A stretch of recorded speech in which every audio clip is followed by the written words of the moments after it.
जतचे भारतीय जनता पक्षाचे नेते आमदार गोपीचंद पडळकर साहेब यांच्या विधानसभेचे किंगमेकर,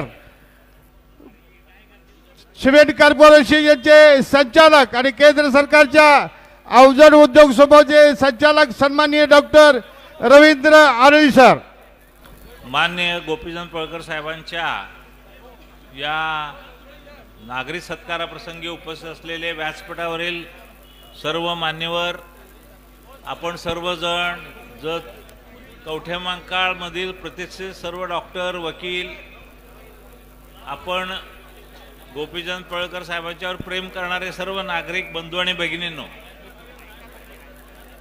आता कसं म्हणजे जतचे ते विकासपुत्र म्हणून निवडून आले.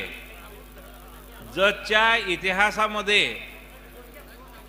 38,000पेक्षा जास्त मतं घेणारा, व्यासपीठावर निवेदन कोणीही देऊ नका, हा एकमेव आतापर्यंत नंतर निवेदन स्वीकारलं जाईल आहे.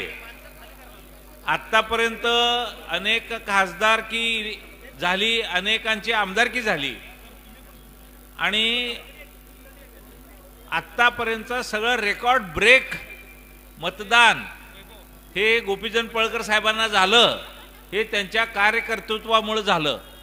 संपूर्ण महाराष्ट्राचा हा नेता आमचं सगळ्या तालुक्यातल्या लोकांचं भाग्य उजाडलं आणि त्या आमच्या तालुक्यातनं उभे राहिले आणि आमच्या जतची जनता भरभरून त्यांना मतदान केलं आणि मग त्यांना आता समजतं की प्रचंड पद्धतीनं काम हे आमच्या तालुक्यात आता होताना दिसतंय.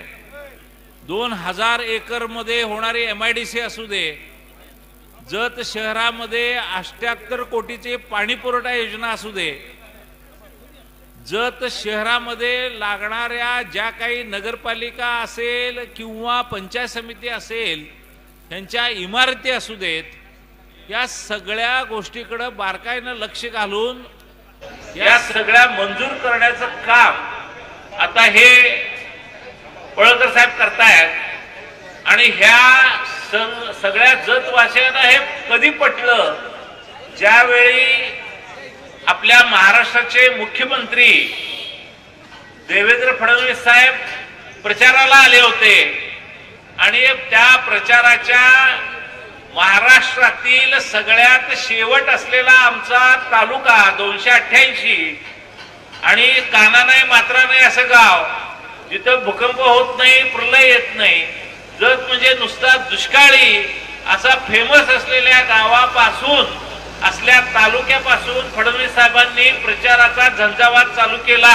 महाराष्ट्राचा प्रचार, त्याचं उद्घाटन हे झालं जत तालुक्यातून सुरुवात झाली आणि त्यावेळी त्याने जाहीर भाषणात सांगितलं, माझा गोपीचंद याला तुम्ही निवडून द्या.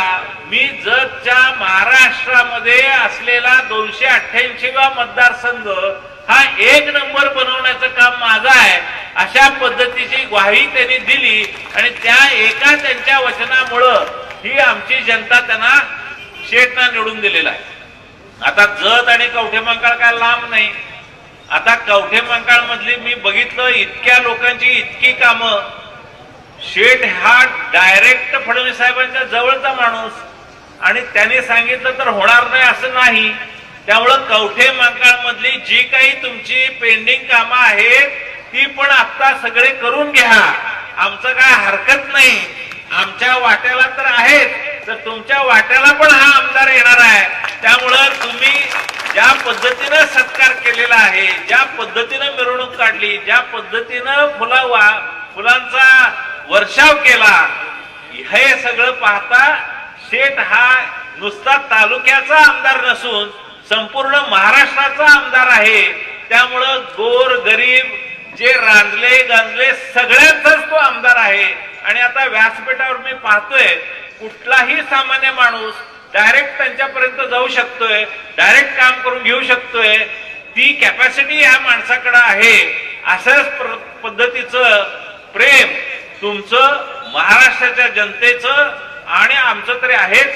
या सगळ्यांचं शेटवर राहो आणि वर्षानुवर्ष दिवसेंदिवस त्यांचा आलेख जो आहे तो चढता राहो. आणि एका दिवस महाराष्ट्राचा एक प्रमुख नेता म्हणून ते इथून पुढे उदयास येतील ह्यात कोणतीही शंका नाही. एवढं बोलून मी माझं भाषण थांबवतो. जय हिंद, जय महाराष्ट्र. धन्यवाद.